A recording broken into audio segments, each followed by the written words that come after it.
Hello बच्चों, let us see the question. Two sources of intensity I and 4I are used in an interference experiment. Find the intensity at points where the waves from the two sources superimpose with a phase difference of when they meet at a phase difference of pi. So जब question पढ़ते हैं हमें realise हो जाता है कि इधर की कॉन्सेप्ट जो भी एसोसिएटेड है वो इंटरफेरेंस के एसोसिएशन में है, तो हमें पता चलता है की कॉन्सेप्ट इधर हम बात कर रहे हैं रिजल्टेंट इंटरफेरेंस पैटर्न का और उसका इंटेंसिटी का, therefore the intensity of resultant pattern, interference pattern. Now solve करने से पहले हम क्वेश्चन को विजुअलाइज करते हैं। दो वेव्स पॉइंट पी पे इंटरफेयर हो रहा है। Let's visualise in case of Young's double slit experiment. एक सोर्स होता है, दो स्लिट्स है हमारे पास S1 और S2।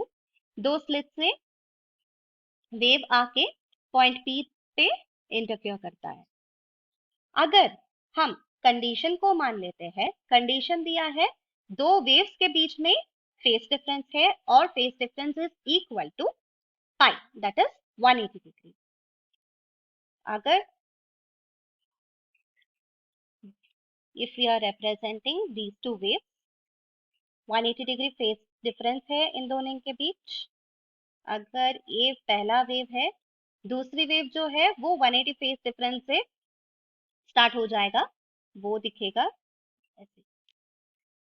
जब एक वेव का क्रेस्ट शुरू होता है, दूसरी वेव का ट्रफ शुरू हो जाता है, वैसे 180 डिग्री फेस डिफरेंस इन दोनों के बीच रहता है। अभी हमको इंटेंसिटी फाइंड करना है।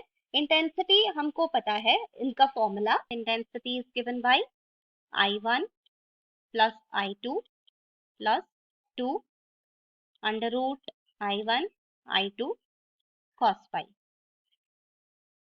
Let's substitute the given data. Data क्या है? Phi is equal to 180 degree. So cos phi will be equal to -1. I1 का वैल्यू और I2 का वैल्यू भी सब्स्टिट्यूट करेंगे।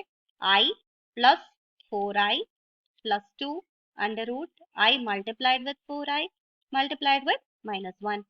So resultant intensity will be equal to phi I.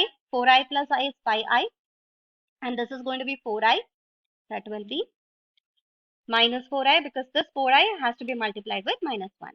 So हमें resultant intensity मिलता है।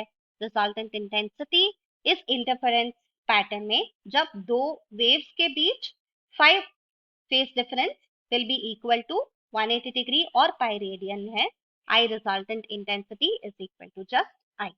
This is going to be our final answer. I hope you understand. Thank you. All the best.